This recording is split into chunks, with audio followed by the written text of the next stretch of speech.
Welcome, beautiful people. Today we'll be looking at a tale from the Kasi tribe of the Meghalaya, and as well, we'll be talking about the tale of Sopfünuo and a child from the Angami tribe. As you watch, stay blessed. And the verdant hills of Meghalaya, where the clouds kiss the earth and rain nourishes every breath of life, stands one of India's tallest and most hauntingly beautiful waterfalls, Nohkalikai Falls. But behind its breathtaking cascade lies a tale as chilling as the waters are cold. Long ago, in the village of Rangjirta in Meghalaya, there lived a young woman named Nohkalikai. She was known across the Khasi hills for her beauty and strength. After her first husband died, she was left alone to care for their infant daughter. Though she worked tirelessly hauling iron or to provide for both herself and her child, the struggle was overwhelming. Day by day, she toiled under the gray skies, her heart tied to her child like roots to the earth. Eventually, under family pressure and for the sake of companionship, Likai remarried. But her second husband grew jealous. He envied the love she poured into her daughter, how she would rush home, feed her, and sing lullabies until the stars blinked.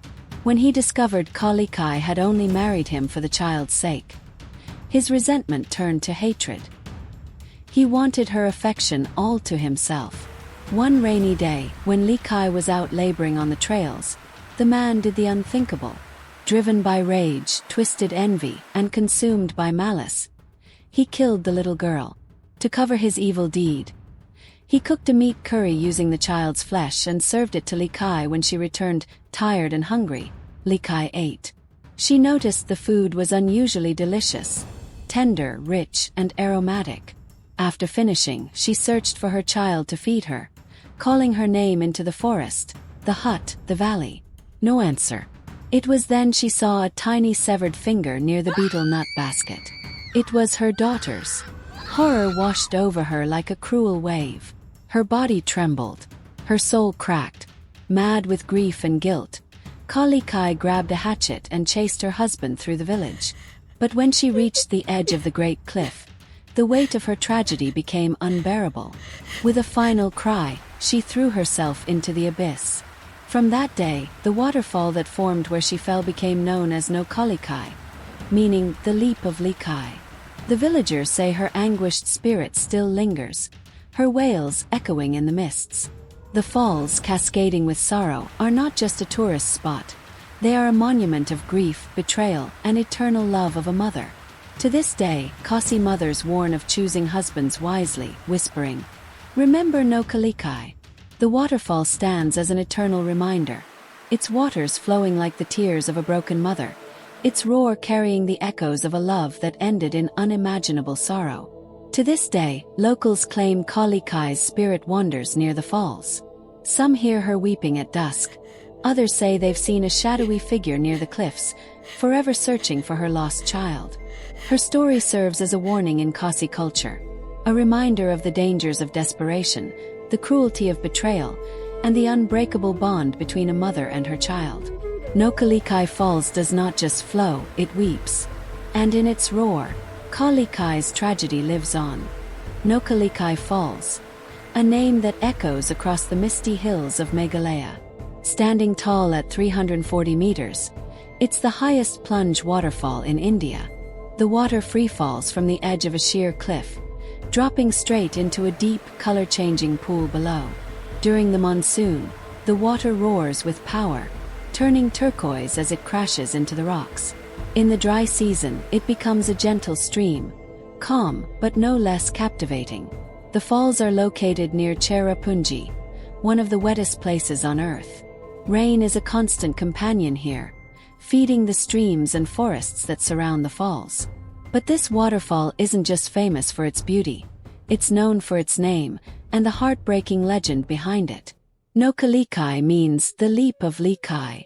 Her story lives on through the falls, turning this natural wonder into a monument of sorrow. Today, visitors come from around the world to witness the majesty of Nohkalikai.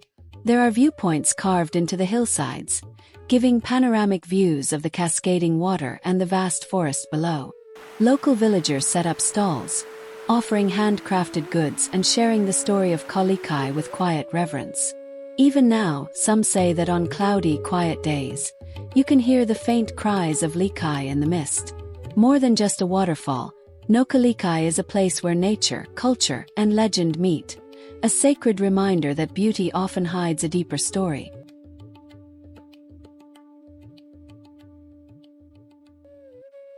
In the heart of the Naga Hills, among the murmuring forests and cloud-kissed peaks, there lies a story. So sorrowful, so sacred, it is whispered even today by the elders of the land. This is the tragic tale of Sopfünuo and her child, a story of love, betrayal, and eternal longing. Sopfünuo was a beautiful young woman from the Angami Naga village of Rizoma in present-day Kohima district. She was known not just for her beauty, but for her humility and devotion to her husband and infant child. Life was simple, marked by village festivals, bamboo flute songs, and the quiet hum of hill winds.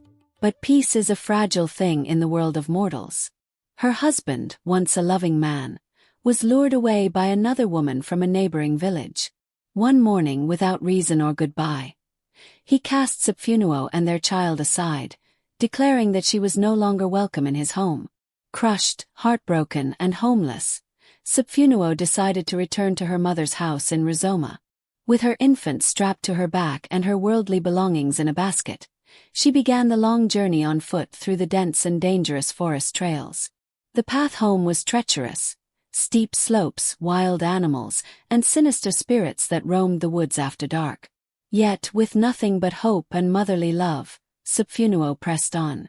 As night fell near Death Valley, a dreaded stretch of forest known for mysterious vanishings, Sopfünuo grew weary. Her child was crying. She was hungry. She was alone. Suddenly, from the darkness, a rustle, then glowing eyes. A leopard, or perhaps something far worse. A demon in beast form. She clutched her child and fled, her bare feet stumbling over roots and rocks.